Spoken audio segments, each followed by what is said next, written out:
Are you annoyed by the salesperson who just won't stop talking? It's a common habit among those in the sales profession, and they often don't realize how boring they can be.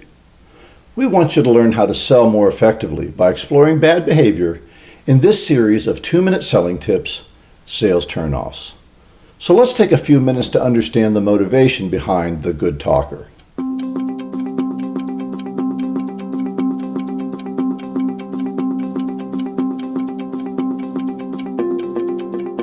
How many times have you heard someone say, "That person would be great at sales. They can really talk"? Of course, we know this isn't true, that being a good listener is key to effective selling. Or do we? My experience in observing salespeople convinces me that while they have a desire to listen, it is hard to control the urge to talk and talk and talk. And what do they talk about? Product. This brings me to our 2-minute selling tip number 37 in the Sales Turnoff series, The Good Talker. What is it that causes so many salespeople to stop listening to the customer and start yammering on about how great their product is? Here are 3 thoughts that come to mind. Number 1 is what they know. When people are hired as new salespeople in an organization, they usually get training that is focused on product knowledge and more product knowledge. The salespeople buy into this because they don't want to look stupid during an appointment and have been told that they need to know everything. Once their knowledge level is high and the customer asks them a question, then answering it puts them into their comfort zone, and off they go.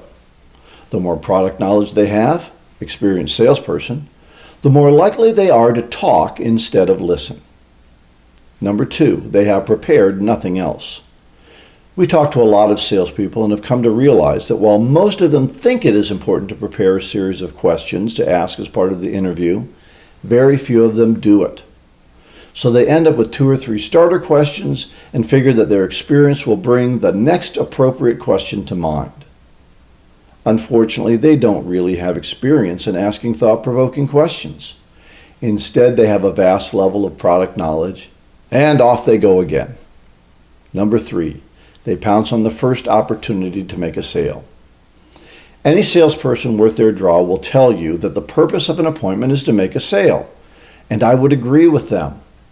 But the challenge we see with that strategy is that many salespeople will get the small sale and leave the big deal on the table. What happens is that they get into the appointment and ask a few questions.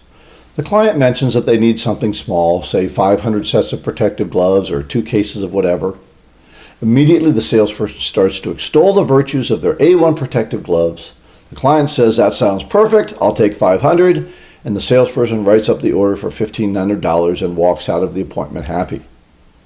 But with all of the talking, the salesperson didn't learn that the client also had some concerns about their fire protection system and thought perhaps it would need to be upgraded to the tune of $40,000. But the salesperson got to talking about the gloves, and while getting the small order, they missed the big deal. So it doesn't always pay to be a good talker. Most often, it's better to be a good asker and listener. You will make bigger sales and are less likely to annoy your customers. And until the next time, go out and get better, one skill at a time.